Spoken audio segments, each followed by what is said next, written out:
How is Ukridge hoping to finagle his own wedding bells? PEPPO, the tonic that bucks you up. I don't see a problem here. P.G. Wodehouse, today on the Classic Tales Podcast.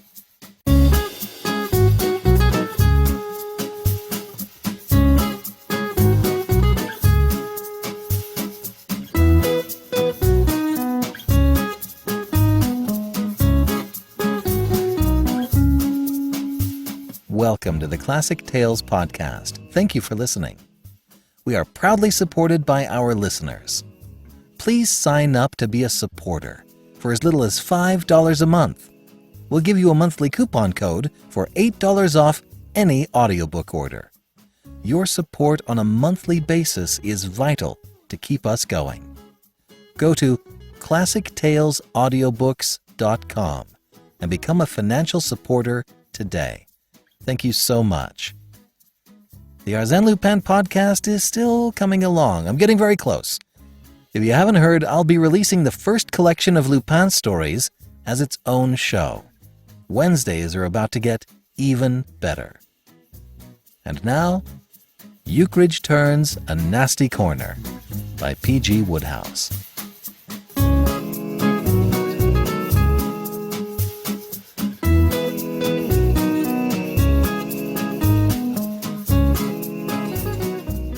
The late Sir Rupert Lankenheath, KCMG, CB, MVO, was one of those men at whom their countries point with pride. Until his retirement on a pension in the year 1906, he had been governor of various insanitary outposts of the British Empire situated around the equator, and as such had won respect and esteem from all. A kindly editor of my acquaintance secured for me the job of assisting the widow of this great administrator to prepare his memoirs for publication, and on a certain summer afternoon I had just finished arraying myself suitably for my first call on her at her residence in Thurlow Square, South Kensington, when there was a knock at the door, and Bowles, my landlord, entered, bearing gifts. These consisted of a bottle with a staring label, and a large cardboard hat-box. I gazed at them blankly, for they held no message for me. Bowles, in his ambassadorial manner, condescended to explain. "Mr. Ukridge," he said, with a ring of paternal affection in his voice, which always crept into it when speaking of that menace to civilization, "called a moment ago, sir, and desired me to hand you these." Having now approached the table on which he had placed the objects, I was enabled to solve the mystery of the bottle. It was one of those fat, bulging bottles, and it bore across its diaphragm in red letters the single word PEPPO, PEPPO. Beneath this, in black letters, ran the legend, "It bucks you up." I had not seen Ukridge for more than 2 weeks, but at our last meeting, I remembered, he had spoken of some foul patent medicine of which he had somehow secured the agency. This, apparently, was it. "But what's in the hat-box?" I asked. "I could not say, sir," replied Bowles. At this point, the hat-box, which had hitherto not spoken, uttered a crisp, sailorly oath, and followed it up by singing the opening bars of Annie Laurie. It then relapsed into its former moody silence. A few doses of PEPPO would, no doubt, have enabled me to endure this remarkable happening with fortitude and phlegm. Not having taken that specific, the thing had a devastating effect upon my nervous centres. I bounded back and upset a chair, while Bowles, his dignity laid aside, leaped silently towards the ceiling. It was the first time I had ever seen him lay off the mask, and even in that trying moment I could not help being gratified by the spectacle. It gave me one of those thrills that come once in a lifetime. "For God's sake!" ejaculated Bowles. "Have a nut," observed the hat-box hospitably. "Have a nut." Bowles' panic subsided. "It's a bird, sir. A parrot." "What the deuce does Ukridge mean?" I cried, becoming the outraged householder. "By cluttering up my rooms with his beastly parrots. I'd like that man to know." The mention of Ukridge's name seemed to act on Bowles like a soothing draught. He recovered his poise. "I have no doubt, sir," he said, a touch of coldness in his voice that rebuked my outburst, "that Mr. Ukridge has good reasons for depositing the bird in our custody. I fancy he must wish you to take charge of it for him." "He may wish it," I was beginning, when my eye fell on the clock. If I did not want to alienate my employer by keeping her waiting, I must be on my way immediately. "Put that hat box in the other room, Bowles," I said, "and I suppose you had better give the bird something to eat." "Very good, sir. You may leave the matter in my hands with complete confidence." The drawing-room into which I was shown on arriving at Thurlow Square was filled with many mementos of the late Sir Rupert's gubernatorial career. In addition, the room contained a small and bewilderingly pretty girl in a blue dress, who smiled upon me pleasantly. "My aunt will be down in a moment," she said, and for a few moments we exchanged commonplaces. Then the door opened and Lady Lakenheath appeared. The widow of the administrator was tall, angular, and thin, with the sun-tanned face of a cast so determined as to make it seem a tenable theory that in the years previous to 1906 she had done at least her share of the administrating. Her whole appearance was that of a woman designed by nature to instill law and order into the bosoms of boisterous cannibal kings. She surveyed me with an appraising glance, and then, as if reconciled to the fact that, poor specimen though I might be, I was probably as good as anything else that could be got for the money, received me into the fold by pressing the bell and ordering tea. Tea had arrived, and I was trying to combine bright dialogue with the difficult feat of balancing my cup on the smallest saucer I had ever seen, when my hostess, happening to glance out of window into the street below, uttered something midway between a sigh and a click of the tongue. "Oh, dear, that extraordinary man again." The girl in the blue dress, who had declined tea and was sewing in a distant corner, bent a little closer over her work. "Milly," said the administratress, plaintively, as if desiring sympathy in her trouble. "Yes, Aunt Elizabeth?" "That man is calling again." There was a short but perceptible pause. A delicate pink appeared in the girl's cheeks. "Yes, Aunt Elizabeth?" she said. "Mr. Ukridge," announced the maid at the door. It seemed to me that if this sort of thing was to continue, if existence was to become a mere series of shocks and surprises, PEPPO would have to be installed as an essential factor in my life. I stared speechlessly at Ukridge as he breezed in with the unmistakable air of sunny confidence which a man shows on familiar ground. Even if I had not had Lady Lakenheath's words as evidence, his manner would have been enough to tell me that he was a frequent visitor in her drawing-room, and how he had come to be on calling terms with a lady so preeminently respectable was beyond me to imagine. I awoke from my stupor to find that we were being introduced, and that Ukridge, for some reason, clear no doubt to his own tortuous mind, but inexplicable to me, was treating me as a complete stranger. He nodded courteously but distantly, and I, falling in with his unspoken wishes, nodded back. Plainly relieved, he turned to Lady Lakenheath and plunged forthwith into the talk of intimacy. "I've got good news for you," he said. "News about Leonard." The alteration in our hostess's manner at these words was remarkable. Her somewhat forbidding manner softened in an instant to quite a tremulous fluttering. Gone was the hauteur which had caused her but a moment back to allude to him as that extraordinary man. She pressed tea upon him, and scones. "Oh, Mr. Ukridge," she cried. "Now, I don't want to rouse false hopes and all that sort of thing, laddie. I mean, Lady Lakenheath. But upon my Sam, I really believe I am on the track. I have been making the most assiduous enquiries." "How very kind of you." "No, no," said Ukridge modestly. "I have been so worried," said Lady Lakenheath, "that I have scarcely been able to rest. Too bad. Last night I had a return of my wretched malaria." At these words, as if he had been given a cue, Ukridge reached under his chair and produced from his hat, like some conjurer, a bottle that was own brother to the one he had left in my rooms.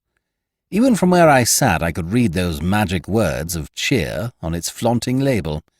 "Then I've got the very stuff for you," he boomed. "This is what you want. Glowing reports on all sides, 2 doses, and cripples fling away their crutches and join the beauty chorus." "I am scarcely a cripple, Mr. Ukridge," said Lady Lakenheath, with a return of her earlier bleakness. No, good heavens no, but you can't go wrong by taking PEPPO." "PEPPO?" said Lady Lakenheath, doubtfully. "It bucks you up." "You think it might do me good?" asked the sufferer, wavering. There was a glitter in her eye that betrayed the hypochondriac, the woman who will try anything once. "Can't fail." "Well, it is most kind and thoughtful of you to have brought it. What with worrying over Leonard—" I know," murmured Ukridge, in a positively bedside manner. "It seems so strange," said Lady Lakenheath, "that after I had advertised in all the papers, someone did not find him." "Perhaps someone did find him," said Ukridge, darkly. "You think he must have been stolen?" "I am convinced of it. A beautiful parrot like Leonard, able to talk 6 languages—" "And sing," murmured Lady Lakenheath. "And sing," added Ukridge, "is worth a lot of money. But don't you worry, don't you worry. If the investigations which I am conducting now are successful, you will have Leonard back safe and sound tomorrow." "Tomorrow?" "Absolutely tomorrow. Now tell me all about your malaria." I felt that the time had come for me to leave. It was not merely that the conversation had taken a purely medical turn, and that I was practically excluded from it. What was really driving me away was the imperative necessity of getting out in the open somewhere and thinking. My brain was whirling. The world seemed to have become suddenly full of significant and disturbing parrots. I seized my hat and rose. My hostess was able to take only an absent-minded interest in my departure. The last thing I saw as the door closed was Ukridge's look of big-hearted tenderness as he leaned forward so as not to miss a syllable of his companion's clinical revelations. He was not actually patting Lady Lakenheath's hand and telling her to be a brave little woman, but short of that he appeared to be doing everything a man could do to show her that, rugged though his exterior might be, his heart was in the right place and aching for her troubles. I walked back to my rooms. I walked slowly and pensively, bumping into lamp-posts and pedestrians.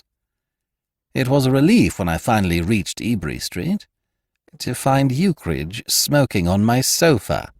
I was resolved that before he left he should explain what this was all about if I had to wrench the truth from him. "Hello, laddie," he said. "Upon my Sam, Corky, old horse, did you ever in your puff hear of anything so astounding as our meeting like that? Hope you don't mind me pretending not to know you. The fact is, my position in that house— What the dickens were you doing there, by the way?" "I'm helping Lady Lakenheath prepare her husband's memoirs." "Of course, yes. I remember hearing her say she was going to rope in someone. But what a dashed extraordinary thing it should be you. However, where was I? Oh, yes, my position in the house, Corky, is so delicate that I simply didn't dare risk entering into any entangling alliances. What I mean to say is, if we had rushed into each other's arms, and you had been established in the old lady's eyes as a friend of mine, and then, one of these days, you had happened to make a bloomer of some kind, as you well might, laddie, and got heaved into the street on your left ear, well, you see where I would be. I should be involved in your downfall, and I solemnly assure you, laddie, that my whole existence is staked on keeping in with that female. I must get her consent." "Her what?"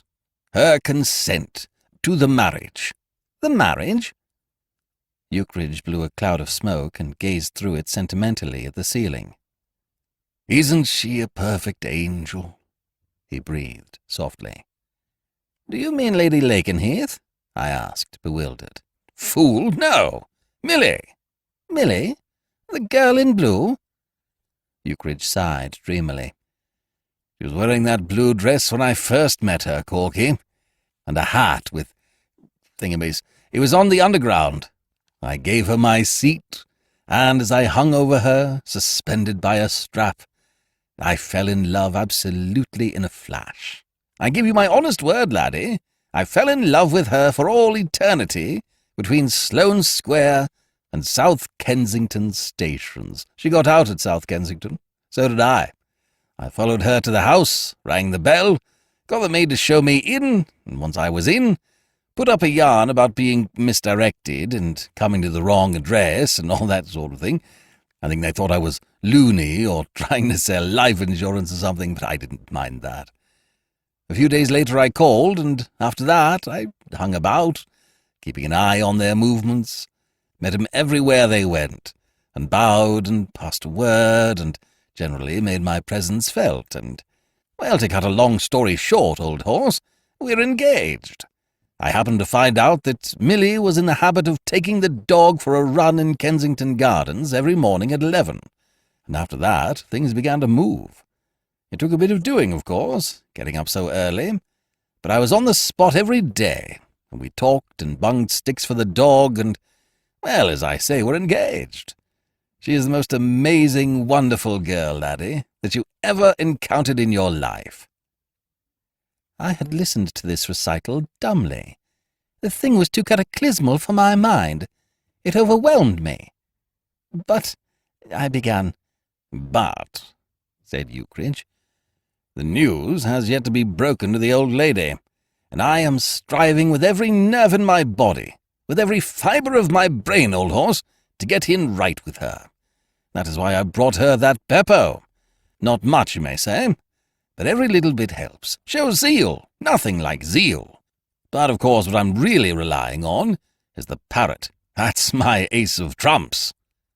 I passed a hand over my corrugated forehead. "The parrot?" I said feebly. "Explain about the parrot." Ukridge eyed me with honest astonishment. "Do you mean to tell me you haven't got on to that? A man of your intelligence? Corky, you amaze me. Why, I pinched it, of course. Or rather, Millie and I pinched it together. Millie, a girl in a million, laddie, put the bird in a string bag one night when her aunt was dining out, and lowered it to me out of the drawing-room window. And I've been keeping it in the background till the moment was right for the spectacular return. Wouldn't have done to take it back at once. Bad strategy. Wiser to hold it in reserve for a few days and show zeal and work up the interest. Millie and I are building on the old lady's being so supremely bucked at having the bird restored to her that there will be nothing she won't be willing to do for me." "But what do you want to dump the thing in my rooms for?" I demanded, reminded of my grievance.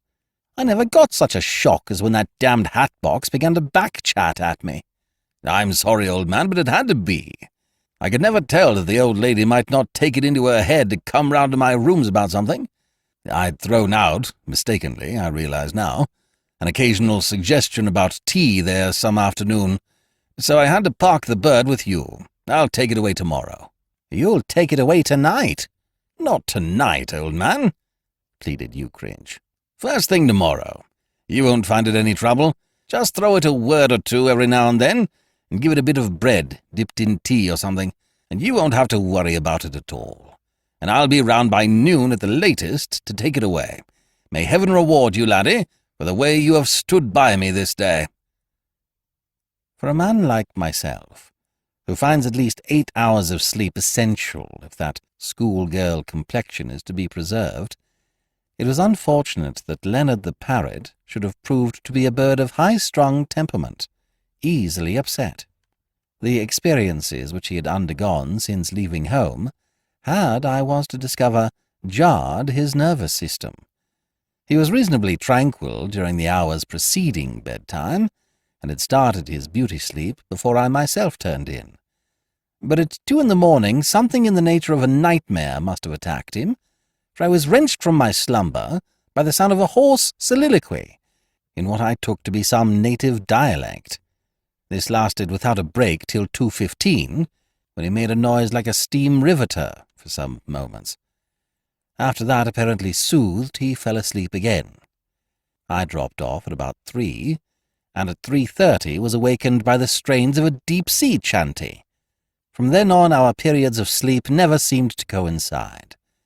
It was a wearing night, and before I went out after breakfast, I left imperative instructions with Bowles for Ukridge on arrival to be informed that, if anything went wrong with his plans for removing my guest that day, the mortality statistics among parrots would take an up-curve.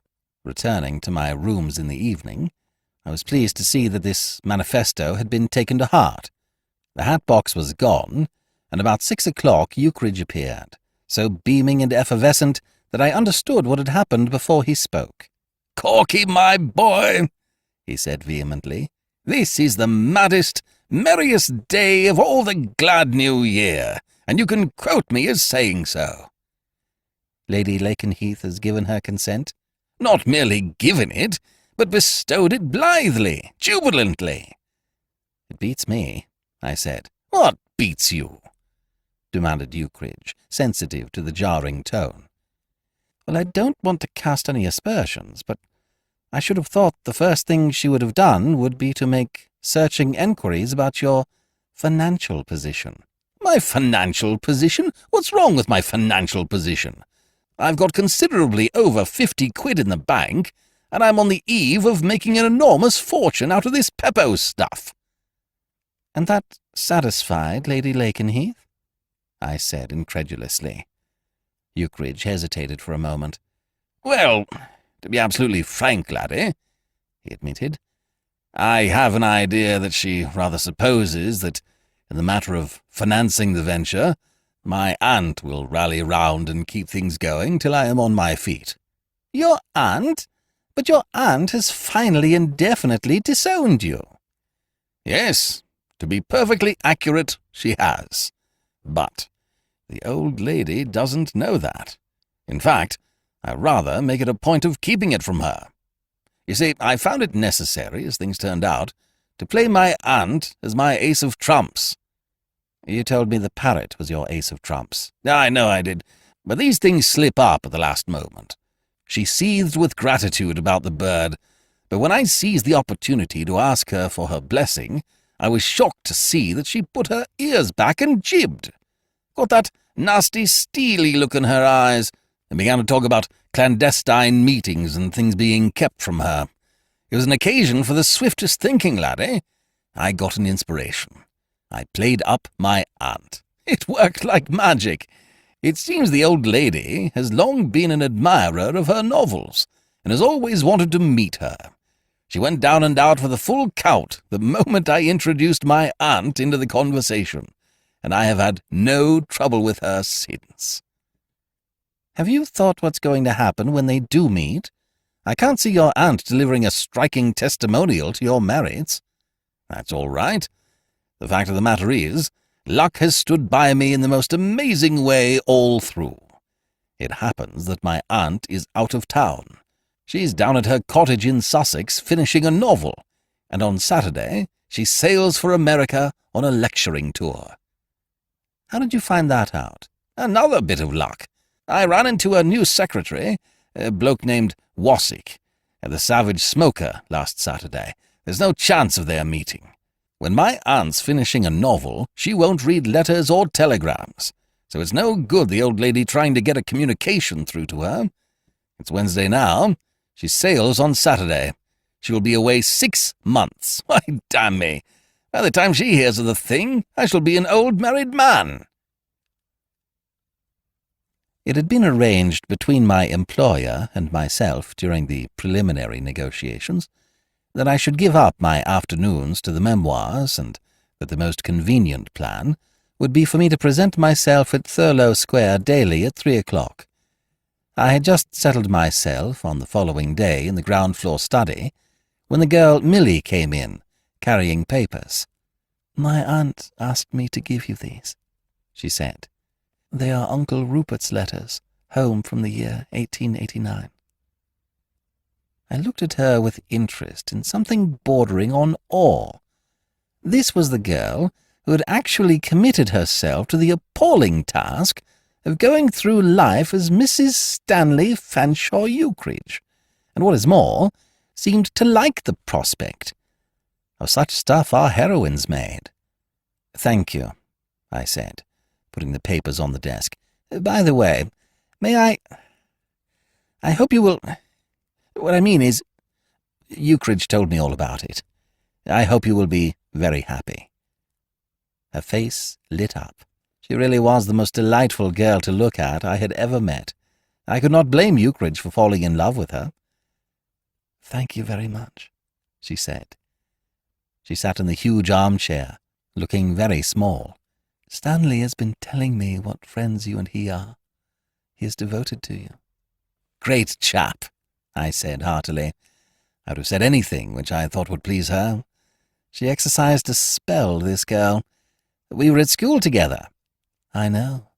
He is always talking about it." She looked at me with round eyes exactly like a Persian kitten's. "I suppose you will be his best man?" She bubbled with happy laughter. "At one time I was awfully afraid there wouldn't be any need for a best man. Do you think it was very wrong of us to steal Aunt Elizabeth's parrot?" "Wrong?" I said stoutly. "Not a bit of it. What an idea!" "She was terribly worried," argued the girl. "Best thing in the world," I assured her. "Too much peace of mind leads to premature old age." "All the same, I've never felt so wicked and ashamed of myself. And I know Stanley felt just like that too." "I bet he did," I agreed effusively. Such was the magic of this Dresden China child that even her preposterous suggestion that Ukridge possessed a conscience could not shake me. "He's so wonderful and chivalrous and considerate." The very words I should have used myself.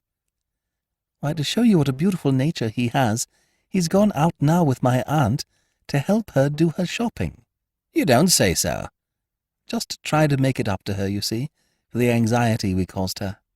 "It's noble, that's what it is. Absolutely noble." "And if there's one thing in the world he loathes, it is carrying parcels." "The man," I exclaimed with fanatical enthusiasm, "is a perfect Sir Galahad."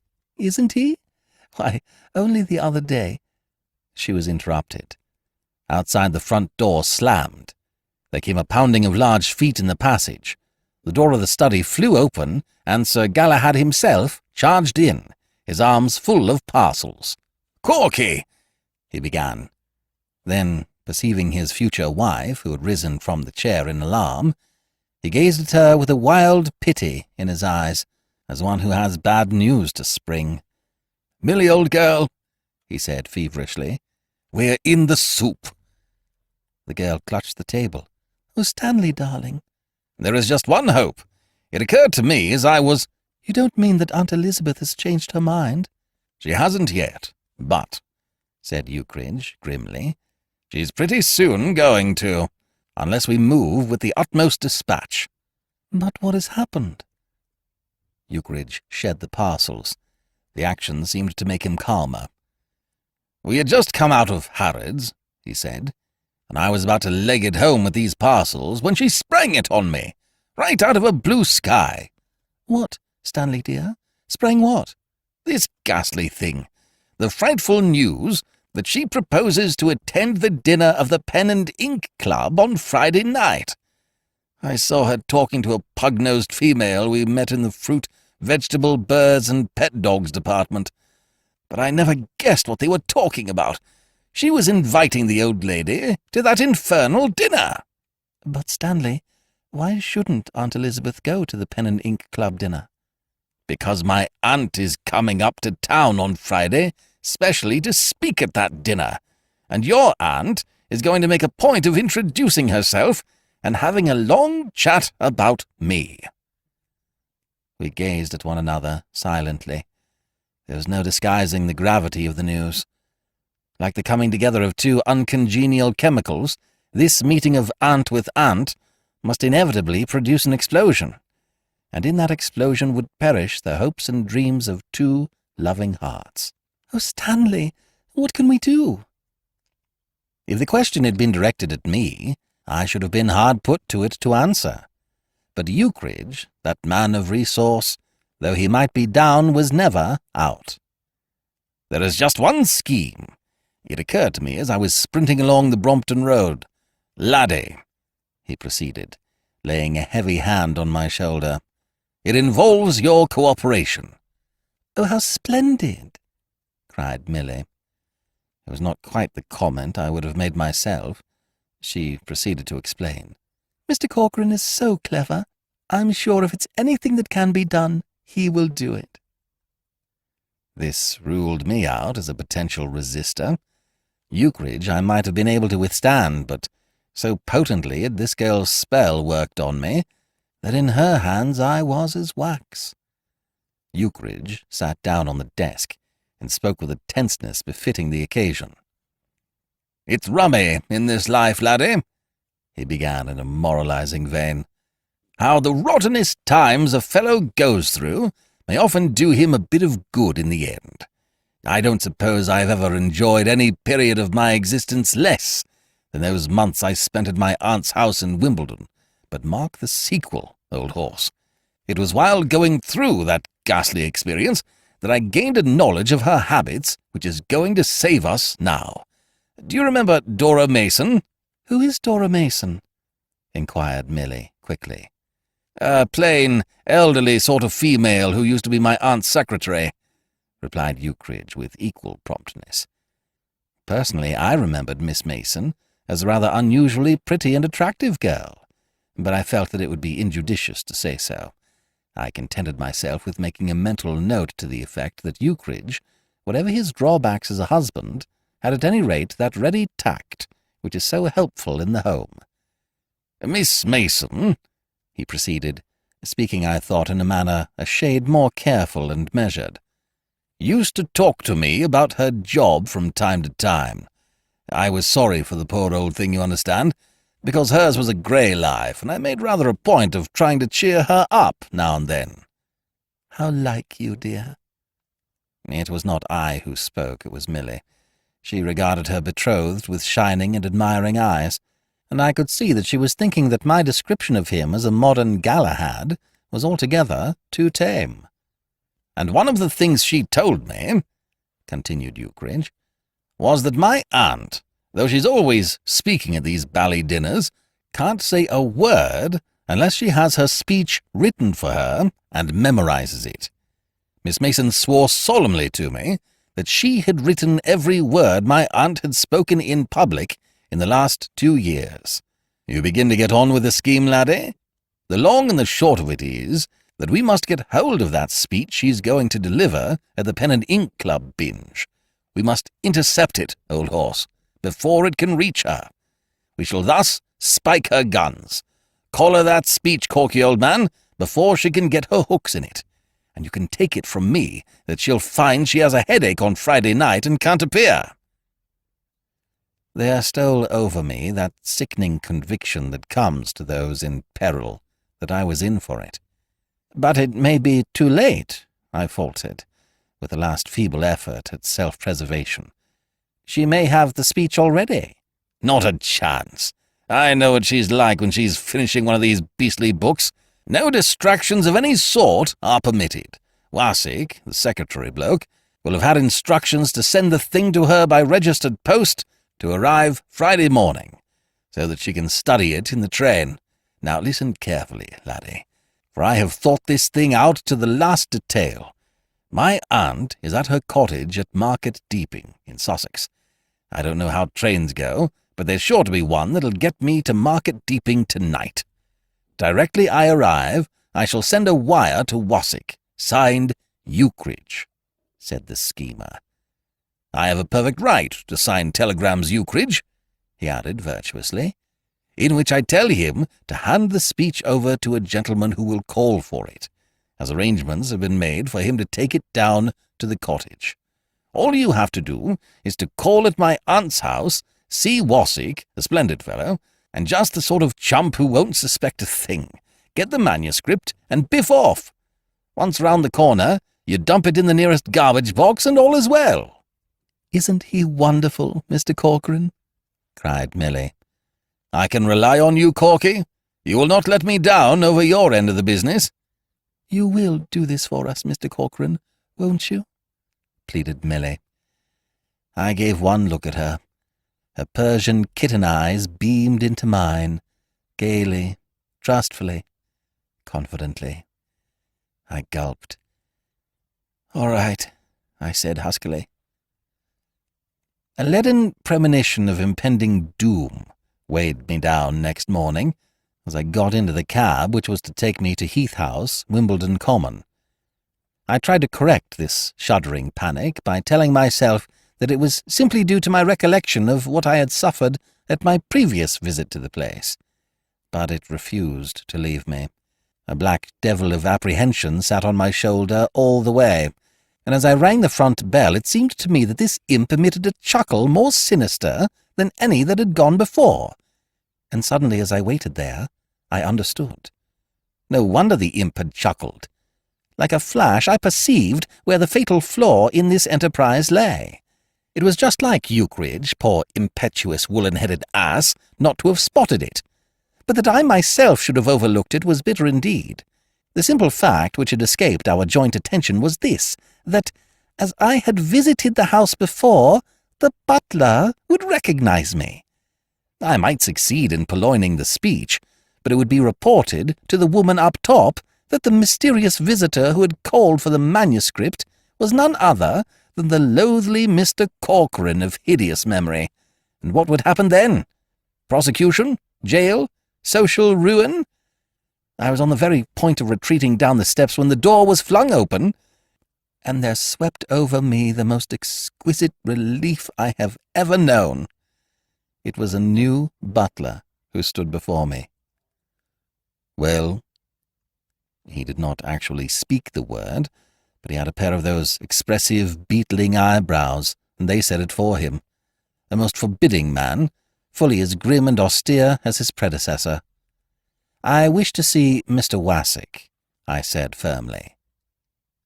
The butler's manner betrayed no cordiality, but he evidently saw that I was not to be trifled with. He led the way down that familiar hall, and presently I was in the drawing-room, being inspected once more by the 6 Pekingese, who, as on that other occasion, left their baskets, smelt me, registered disappointment, and made for their baskets again. "What name shall I say, sir?" I was not to be had like that. "Mr. Wassick is expecting me," I replied coldly. "Very good, sir." I strolled buoyantly about the room, inspecting this object and that. I hummed lightly. I spoke kindly to the Peaks. "Hello, you Peaks," I said. I sauntered over to the mantelpiece, over which was a mirror. I was gazing at myself and thinking that it was not such a bad sort of face, not handsome, perhaps, but with a sort of something about it, when of a sudden the mirror reflected something else. That something was the figure of that popular novelist and well-known after-dinner speaker, Miss Julia Ukridge. "Good morning," she said.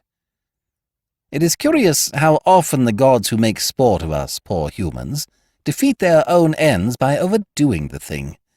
Any contretemps less awful than this, however slightly less awful, would undoubtedly have left me as limp as a sheet of carbon paper, rattled and stammering, in prime condition to be made sport of. But as it was, I found myself strangely cool. I had a subconscious feeling that there would be a reaction later, and that the next time I looked in the mirror I should find my hair strangely whitened. But for the moment I was unnaturally composed, and my brain buzzed like a circular saw in an ice-box. "How do you do?" I heard myself say. My voice seemed to come from a long distance, but it was steady and even pleasing in timbre. "You wished to see me, Mr. Corcoran?" "Yes." "Then why?" inquired Miss Ukridge softly. Did you ask for my secretary?" There was that same acid sub-tinkle in her voice, which had been there at our previous battle in the same ring, but that odd alertness stood by me as well. "I understood that you were out of town," I said. "Who told you that?" "They were saying so at the Savage Club the other night." This seemed to hold her.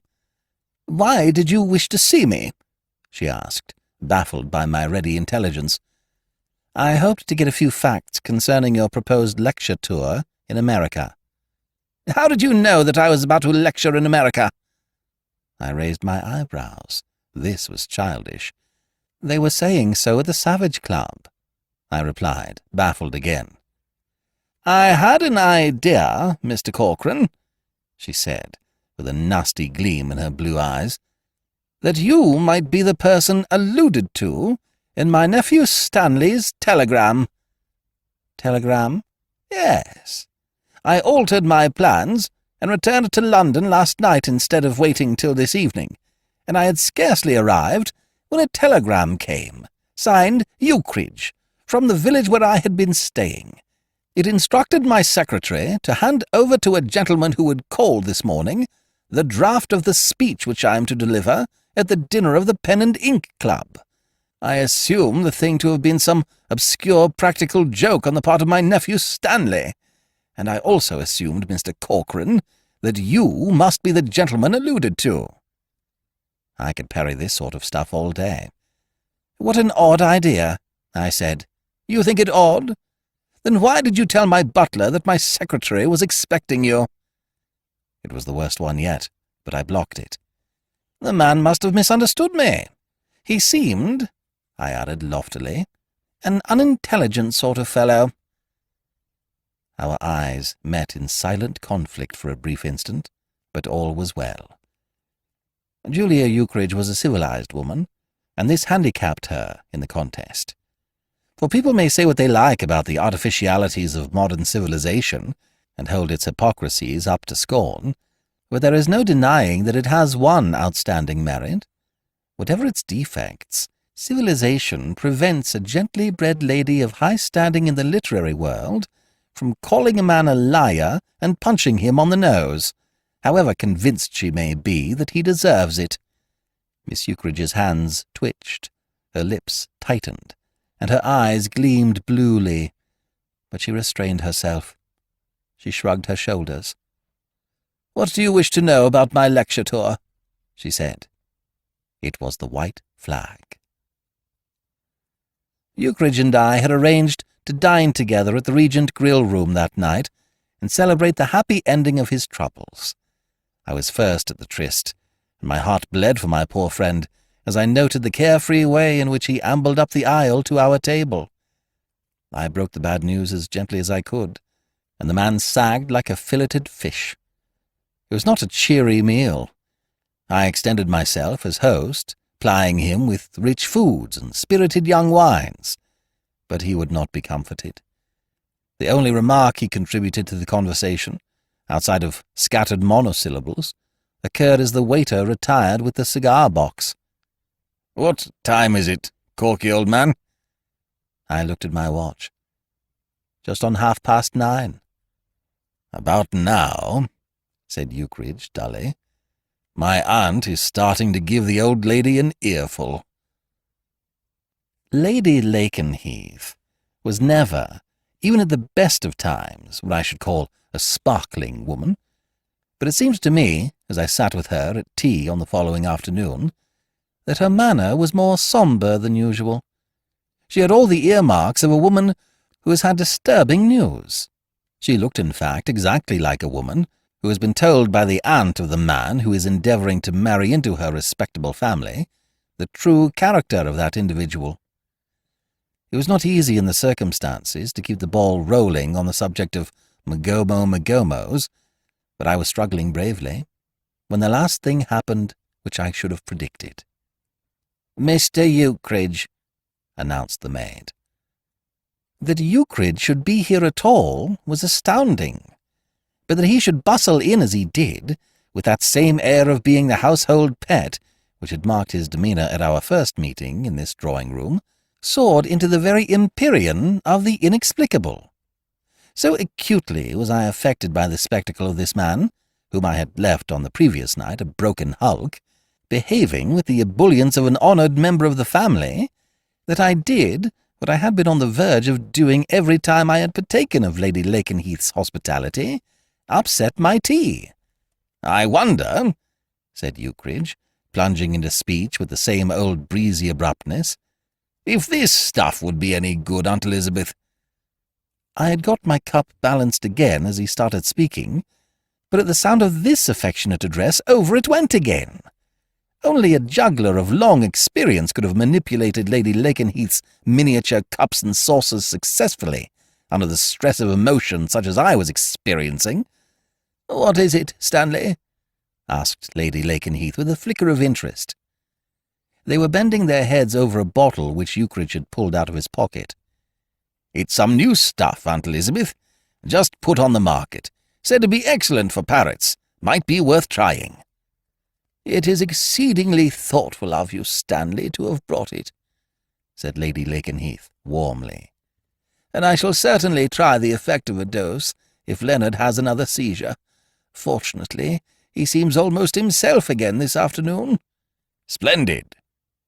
"My parrot," said Lady Lakenheath, including me in the conversation, "had a most peculiar attack last night. I cannot account for it. His health has always been so particularly good. I was dressing for dinner at the time, and so was not present at the outset of the seizure, but my niece, who was an eye-witness of what occurred, tells me he behaved in a most unusual way. Quite suddenly, it appears, he started to sing very excitedly. Then, after a while, he stopped in the middle of a bar and appeared to be suffering. My niece, who was a most warm-hearted girl, was naturally exceedingly alarmed.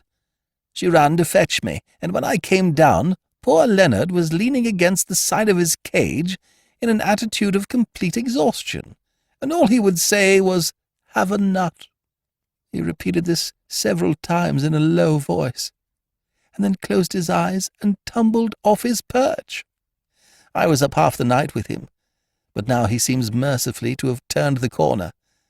This afternoon he was almost his old bright self again, and he has been talking in Swahili, always a sign that he is feeling cheerful."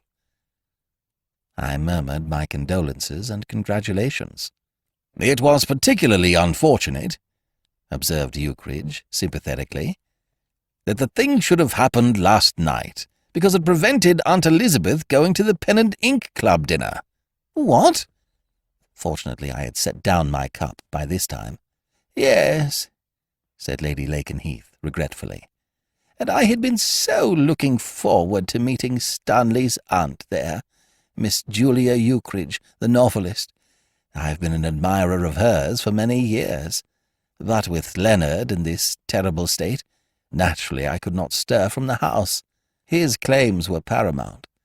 I shall have to wait till Miss Ukridge returns from America." "Next April," murmured Ukridge softly. "I think if you will excuse me now, Mr. Corcoran, I will just run up and see how Leonard is." The door closed. "Laddie," said Ukridge solemnly, "doesn't this just show—" I gazed at him accusingly. "Did you poison that parrot?" "Me? Poison the parrot? Of course I didn't poison the parrot. The whole thing was due to an act of mistaken kindness carried out in a spirit of the purest altruism. And as I was saying, doesn't it just show that no little act of kindness, however trivial, is ever wasted in the great scheme of things? One might have supposed that when I brought the old lady that bottle of PEPPO, the thing would have begun and ended there, with a few conventional words of thanks. But mark, laddie, how all things work together for good. Milly, who between ourselves is absolutely a girl in a million, happened to think the bird was looking a bit off colour last night, and with a kindly anxiety to do him a bit of good, gave him a slice of bread soaked in PEPPO. Thought it might brace him up. Now, what they put in that stuff, old man, I don't know, but the fact remains that the bird almost instantly became perfectly pie-eyed, You have heard the old lady's account of the affair, but believe me, she doesn't know one half of it. Milly informs me that Leonard's behaviour had to be seen to be believed. When the old lady came down, he was practically in a drunken stupor, and all today he has been suffering from a shocking head. If he is really sitting up and taking notice again, it simply means that he has worked off one of the finest hangovers of the age. Let this be a lesson to you, laddie. Never to let a day go by without its act of kindness. What's the time, old horse? Getting on for 5. Ukridge seemed to muse for a moment, and a happy smile irradiated his face. About now, he said complacently.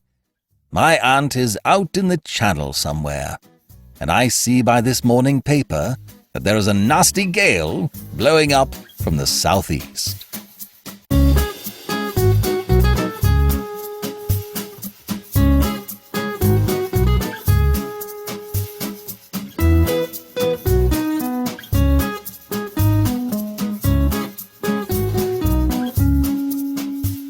This is BJ Harrison.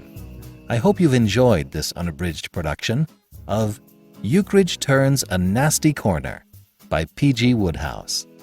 If you have enjoyed this book, please become a monthly supporter by going to classictalesaudiobooks.com. Donate $5 a month and get a monthly coupon code for $8 off any audiobook order.